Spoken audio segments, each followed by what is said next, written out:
अस्सलाम वालेकुम एवरीवन, कैसे हैं आप लोग। अल्हम्दुलिल्लाह मैं ठीक और उम्मीद करती हूँ कि आप लोग खैरियत से होंगे। मैं शमनाज फ्रॉम मुंबई।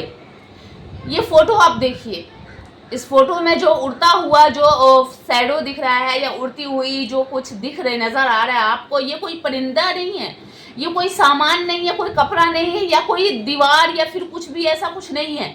ये फ़िलिस्तीनी मुसलमानियों की डेड बॉडी है।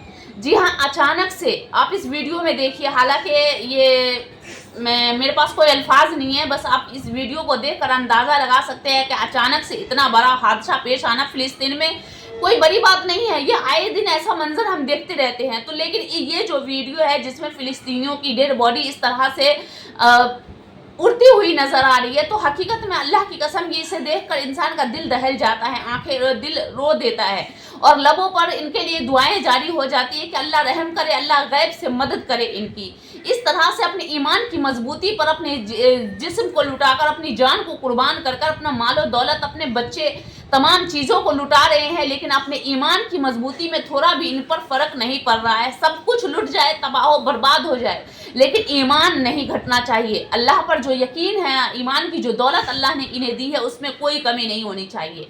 ये वीडियोस, इस तरह की वीडियोस सोशल मीडिया पर वायरल हो रही है कि लोग देखकर हैरान रह जा रहे हैं और दिल तड़प रहा है, दिल रो रहा है, दिल गमगीन हो जाता है, आंखें नम हो जाती है कि अचानक से इस तरह का बम विस्फोट सामने आता है इजराइल के द्वारा किए गए। कि इस ऐसे हादसे जब इंसान देखता है तो सच में ये बहुत ही दर्दनाक मंजर होता है, बहुत ही ज़्यादा।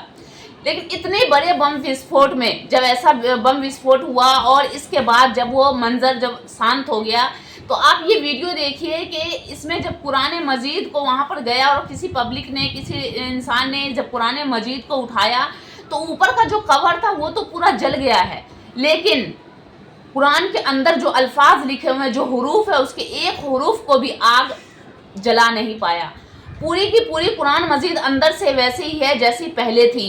हाँ, उसके जहाँ पर लिखा हुआ नहीं है, जहाँ पर कुरान की आयतें नहीं लिखी है, वो जगह जल गया है, लेकिन अंदर का एक अल्फाज को कुछ नहीं हुआ। अल्लाह अकबर। कहते हैं ना कि तमाम किताबें तो की हिफाजत इंसान करता है, कर ही लेता है, लेकिन कुरान मजीद की हिफाजत खुद अल्लाह करता है, क्योंकि कुरान एक ऐसी वाहिद किताब है जिसमें कोई झूठ नहीं, और इसकी निगहबानी, इसकी हिफाजत खुद अल्लाह करता है। इसीलिए इतनी बड़ी से बड़ी आग, इतनी ज़्यादा बमबारी के बावजूद ये कुरान मजीद वैसे ही हिफाजत में है और इसके एक अल्फाज भी कोई इतनी बड़ी से बड़ी आग जला ना सकी और ना ही कोई मिटा सकी। अल्लाह अकबर। आप लोग भी अगर ये देखकर हैरान हैं तो कमेंट में अल्लाह अकबर ज़रूर कहिएगा और हमेशा ये दुआ कीजिएगा कि अल्लाह रब्बुल इज़्ज़त आपकी ईमान की हिफाजत करे और ख़ुद भी हमेशा, जब तक अल्लाह ने आपकी ज़िंदगी दी है, ये चीज़ हमेशा अपने माइंड में रखे कि आपको अपना ईमान किसी लालच में हो या किसी दौलत के लालच में हो या किसी भी तरह के मामला क्यों ना हो, आपको अपना ईमान कमज़ोर नहीं करना है और हमेशा इसकी फ़िक्र करनी है कि मैं कोई ऐसा काम ना कर लूँ, मैं कोई किसी के साथ कुछ ऐसा काम ना कर लूँ जिसकी वजह से मेरा ईमान कमज़ोर हो जाए और अल्लाह रब्बुल इज़्ज़त की बारगाह में मुझे सवाल का जवाब देना पड़े। अल्लाह रब्बुल इज़्ज़त से दुआ है कि अल्लाह पाक हमें दीन पर सही तरीके से चलने की तौफ़ीक़ अता फ़रमाए और कहने सुनने से ज़्यादा अमल की तौफ़ीक़ अता फ़रमाए।